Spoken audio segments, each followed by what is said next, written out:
40 यह मानसिकता काम नहीं करती है। अपने बाजार अनुसंधान को आगे बढ़ाने में आप कम से कम उत्पादक चीजों में से एक कह सकते हैं। यह काम नहीं किया। मैं अक्सर अपने ग्राहकों को शोध कार्य देता हूँ। उन्हें एक महान क्षेत्र बताता हूँ जिसमें वे शोध कर सकते हैं। मैं उन्हें 4 महीने बाद फिर से देख सकता हूँ और पता लगा सकता हूँ कि वे पूरी तरह से कुछ अलग काम कर रहे हैं। जब मैं उस शोध क्षेत्र के बारे में पूछता हूँ जिसके लिए मैंने उन्हें निर्देशित किया था, तो आमतौर पर प्रतिक्रिया होती है, यह काम नहीं किया। यह प्रतिक्रिया उत्पादक अनुसंधान को पूरी तरह से बंद कर देती है, जैसे कि क्षेत्र में कोई संभावना नहीं थी। एक बेहतर प्रतिक्रिया होगी, यह काम नहीं किया क्योंकि ... इस तरह की प्रतिक्रिया इंगित करती है कि यह काम क्यों नहीं करती है और शायद कार्रवाई का एक वैकल्पिक तरीका भी सुझाती है। मैं आपको कुछ उदाहरण देता हूं कि कैसे इस मानसिकता का उपयोग अध्ययन के बहुत उत्पादक क्षेत्रों को बंद करने के लिए किया गया है। मेरे ग्राहकों में से एक ने मुझे जो सोचा था वो एक बहुत ही उत्पादक लाभ लेने वाला निकास था। एक विस्तृत स्टॉप के साथ बाहर निकलना शुरू हुआ और जब तक बाजार मजबूती से आगे बढ़ रहा था तब तक स्टॉप चौड़ा रहा। हालांकि जब बाजार बंद होना शुरू होता है या जब अग्रिम धीमा होने लगता है तो स्टॉप बहुत सख्त हो जाता है। शुद्ध परिणाम यह था कि किसी ने शायद ही कभी अधिक लाभ दिया हो। क्या यह बहुत अच्छा नहीं लगता? मैंने ऐसा सोचा, खासकर जब से उनके सिस्टम ने हमेशा एक रीएंट्री सिग्नल दिया अगर बाजार फिर से चलना शुरू हो गया। हालांकि करीब 9 महीने बाद यह व्यापारी गिरावट में आ गया। मैंने पूछा कि उसका स्टॉप कैसा चल रहा है और उसने कहा कि उसने इसे छोड़ दिया है। जब मैंने पूछा कि क्यों, उनका जवाब था, जब मैंने स्थिति का आकार जोड़ा तो यह काम नहीं किया। कोई स्पष्टीकरण क्यों नहीं था, जिसके परिणामस्वरूप वैकल्पिक समाधान हो सकता था। इसके बजाय विकल्प केवल यह कहना था, यह काम नहीं किया, और आगे बढ़ना था। मैं एक अच्छी प्रणाली विकसित करने के लिए दूसरे क्लाइंट के साथ काम कर रहा था।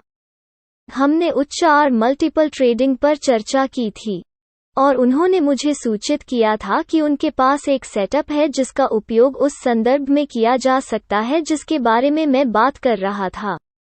उन्होंने तर्क दिया कि यह सेटअप उन्हें मुनाफे के साथ लगभग 5 गुना बड़ा संकेत देगा जितना कि वो जोखिम में डाल रहे थे।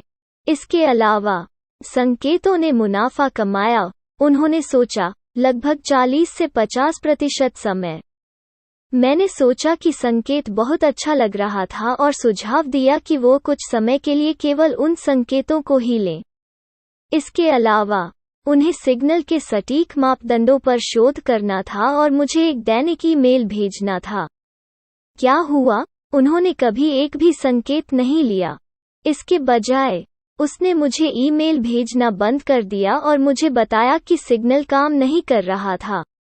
मैंने उससे मुझे यह दिखाने के लिए डेटा भेजने के लिए कहा कि यह काम क्यों नहीं कर रहा है। उसकी प्रतिक्रिया थी कि वो एक दिन इसे प्राप्त कर लेगा, लेकिन उसे तब तक अकेला छोड़ देगा जब तक कि वो इसके आसपास न हो जाए।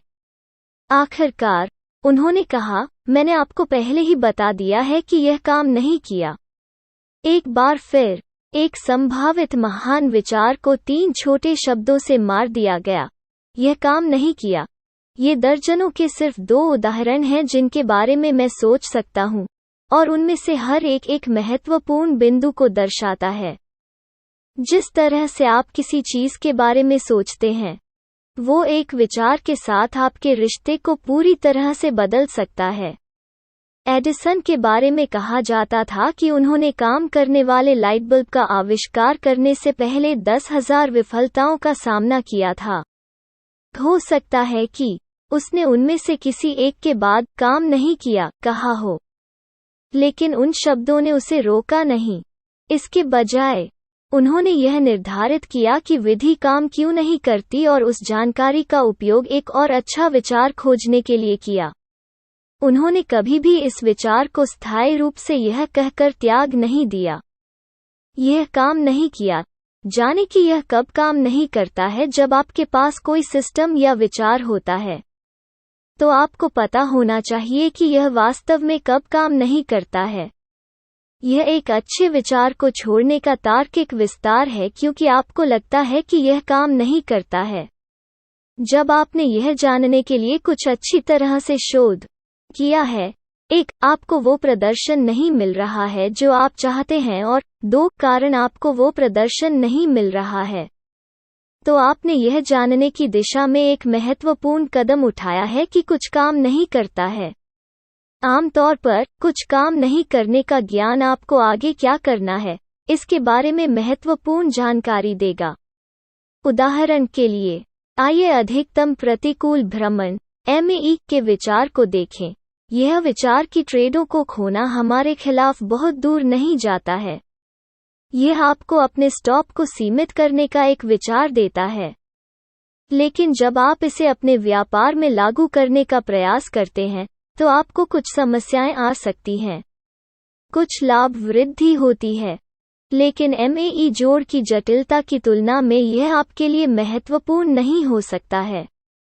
MAE काम नहीं करता है क्योंकि 1. कुछ हारे हुए ट्रेड MAE से बाहर निकलते हैं जब वे एक बड़े स्टॉप द्वारा अधिक जगह प्रदान किए जाने पर बहुत कम नुकसान पर बाहर निकल जाते, और 2. कुछ बड़े R मल्टीपल विजेताओं को काट दिया जाता है और घाटा बन जाते हैं। चूंकि पुनः प्रवेश की अनुमति नहीं है, इसलिए उन बड़े विजेताओं का कभी एहसास नहीं होता है। ये 2 कारण जीतने वाले ट्रेडों के संभावित R मल्टीपल को बढ़ाने के प्रभाव को रद्द करते हैं।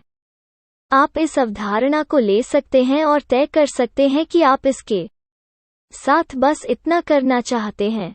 यह काम नहीं किया और आप जानते हैं कि क्यों।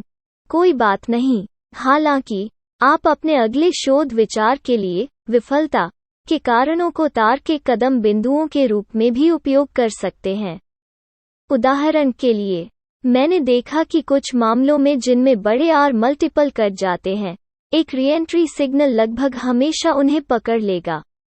जब आप ट्रेडिंग रिसर्च करते हैं और यह निर्धारित करते हैं कि कुछ काम क्यों नहीं करता है, तो यह आपको हमेशा एक कारण देगा।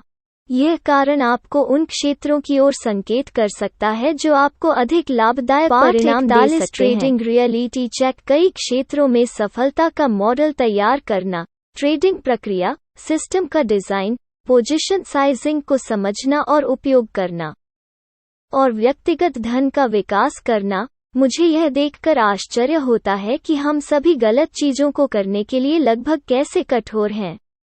यह ऐसा है जैसे हमें इस ग्रह पर यह निर्धारित करने के लिए रखा गया था कि हम अपने जीवन को कितने तरीकों से खराब कर सकते हैं। आप नुकसान का जवाब कैसे देते हैं? क्या आपने अपने व्यापार का अनुकरण किया है? क्या आपने वास्तव में अपने आप पर काम किया है और यह निर्धारित किया है कि यह सब आप ही हैं? आपने अपने व्यापार और अपने बारे में क्या निर्णय लिए हैं? आइए एक सरल उदाहरण देखें। यह जानने के बाद कि अब तक पढ़ने के बाद आप क्या जानते हैं। आपके पास अपने व्यापार को बेहतर बनाने के लिए कई विचार होने चाहिए।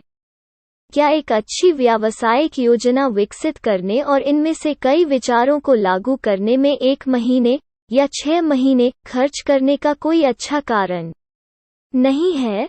बिल्कुल नहीं। तो आपको क्या रोक रहा है? यदि आप तुरंत इस कार्य को करने का आग्रह महसूस नहीं करते हैं, तो यह समय है कि आप अपने आत्म पराजय पैटर्न और बहाने को पहचानने के लिए थोड़ा होमवर्क करें। मैं चाहता हूं कि आप बैठें और कई पैराग्राफ लिखें। कहानी मैं खुद को बताऊंगा अगर मैंने अपने व्यापार और खुद में सार्थक परिवर्तन नहीं किया। खुद के साथ ईमानदार हो। आपके सामान्य बहाने क्या हैं? यहाँ एक संभावित बहाना है, मैं हताश था। मेरे पास पैसे खत्म हो रहे थे और अब मुझे कुछ करने की जरूरत है। मैं वास्तव में काम पर वापस नहीं जाना चाहता था, इसलिए मुझे अब पैसा कमाना था। नतीजतन, मेरे पास वास्तव में एक उचित व्यवसाय योजना बनाने का समय नहीं था। इसके बजाय, मैंने अभी बाजार में व्यापार किया है। आपके पास व्यवहार के पैटर्न, असफलता के लिए औचित्य या कुछ न करने का औचित्य, आप कैसे हैं, इसके लिए युक्तिकरण और बहुत कुछ है। तो यह क्या है? आप अपना युक्तिकरण शुरू कर सकते हैं। डॉक्टर थॉप की सुपर ट्रेडर बुक के माध्यम से जाने के बाद मैंने अपने व्यापार में सार्थक बदलाव लाने की दिशा में कुछ नहीं किया, क्योंकि यह आपकी कहानी और भी बदतर हो सकती है। अपने व्यापार को बेहतर बनाने के लिए 20 किताबें खरीदने के बाद मैंने उनमें से किसी को भी नहीं देखा है, क्योंकि हो सकता है कि आप कोई योजना न बनाकर या यहाँ तक यह निर्धारित न करके कि आपको क्या करने की आवश्यकता है, आप स्वयं को तोड़फोड़ करने से बच सकते हैं। हालांकि इस अभ्यास को करने में लगने वाले 30 मिनट के लिए अपने आप को एक विराम दें और अपने साथ क्रूरता से ईमानदार रहें। आप जानते हैं कि प्रगति न करने के लिए आप स्वयं को धोखा देंगे। इस अभ्यास को यह निर्धारित करने के लिए एक परीक्षण के रूप में मानें कि आप अपने आप को कैसे धोखा देते हैं। क्या आप ईमानदार हो सकते हैं और इसे वैसे ही बता सकते हैं, या बहाने को सही ठहराना और असफल होना अधिक महत्वपूर्ण है? आगे बढ़ो। अभी 30 से 60 मिनट का समय निकालें और अपने बहाने लिखना शुरू करें। आपने क्या लिखा? यदि आप स्वयं के प्रति ईमानदार थे, तो आपने अपनी सीमाओं को उचित ठहराया। आपने शायद एक रिकॉर्ड बनाया है जिसमें कई प्रमुख विचार और विश्वास शामिल हैं जिनका उपयोग आप अपने द्वारा किए जाने वाले लगभग हर प्रयास को कमजोर करने के लिए करते हैं। इसके अलावा आप अपने प्रति जितने ईमानदार हैं, यह अभ्यास आपके लिए उतना ही अधिक मूल्यवान होगा। सहमति लेने के लिए क्या करना पड़ता है? यहाँ एक ग्राहक से मुझे प्राप्त एक ईमेल है। प्रिय डॉक्टर वानथार्प, अति आत्मविश्वास एक व्यापारिक पहेली प्रस्तुत करता है। मुझे लगता है कि मैं बहुत अधिक आत्मविश्वास के बिना बड़ा या सफलतापूर्वक व्यापार नहीं कर सकता।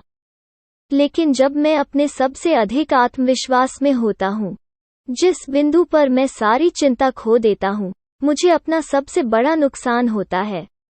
एक व्यापारी चिंता का एक स्वस्थ स्तर कैसे बनाए रख सकता है, जबकि बड़ा बने रहने के लिए पर्याप्त आश्वस्त रहता है? ईमानदारी से, सबसे पहले आपको खुद को जानना होगा। यह कोई छोटा कदम नहीं है। अधिकांश लोग अपने भीतर जाकर खोजबीन करने को तैयार नहीं हैं, क्योंकि वे इस बात से डरते हैं कि उन्हें क्या मिल सकता है। इसके बजाय वे सिर्फ इतना कहते हैं, मैं पहले से ही खुद को जानता हूँ। लेकिन क्या होगा अगर आपके पास असीमित क्षमता है और आप नहीं जानते कि इसका उपयोग कैसे किया जाए, क्योंकि आप यह पता लगाने के लिए तैयार नहीं हैं कि आप खुद को कैसे रोक रहे हैं? एक बार जब आप अपने आप को जान लेते हैं, तो आप ऐसे उद्देश्य निर्धारित कर सकते हैं जिनके साथ आप सहज हों और एक व्यापार प्रणाली जो वास्तव में आपके लिए उपयुक्त हो। यह आपके सिस्टम का व्यापार करने का विश्वास रखने का हिस्सा है। मैं आपसे कुछ प्रश्न पूछता हूँ जो आपके लिए उपयुक्त प्रणाली के लिए आवश्यक हैं। क्या आपने बड़ी तस्वीर के बारे में अपने विश्वासों को लिखा है? और क्या आपकी ट्रेडिंग प्रणाली बड़ी तस्वीर में फिट होती है? क्या आपने बाजार के बारे में अपने विश्वासों को लिखा है? क्या काम करता है और क्या नहीं? और क्या आपका सिस्टम उस पर फिट बैठता है? क्या आपने ट्रेडिंग सिस्टम के प्रत्येक भाग के बारे में अपने विश्वासों को लिखा है? और क्या आपका सिस्टम उस पर फिट बैठता है? क्या आपके उद्देश्य स्पष्ट हैं? और क्या आपके पास स्थिति आकार देने वाला एल्गोरिदम है जो आपके उद्देश्यों को पूरा करने के लिए डिज़ाइन किया गया है? क्या आप जानते हैं कि आपका सिस्टम किस प्रकार के बाजारों में काम करेगा और कब विफल हो जाएगा? आमतौर पर, यदि आपका ट्रेडिंग सिस्टम उन सभी मानदंडों पर खरा उतरता है, तो आप वास्तव में इसे ट्रेडिंग करने में आत्मविश्वास महसूस करेंगे। यदि ऐसा नहीं होता है, तो आपके उत्तर देने के लिए और प्रश्न हैं। एक व्यापार प्रणाली के बारे में आत्मविश्वास महसूस करने के लिए आपके मानदंड क्या हैं?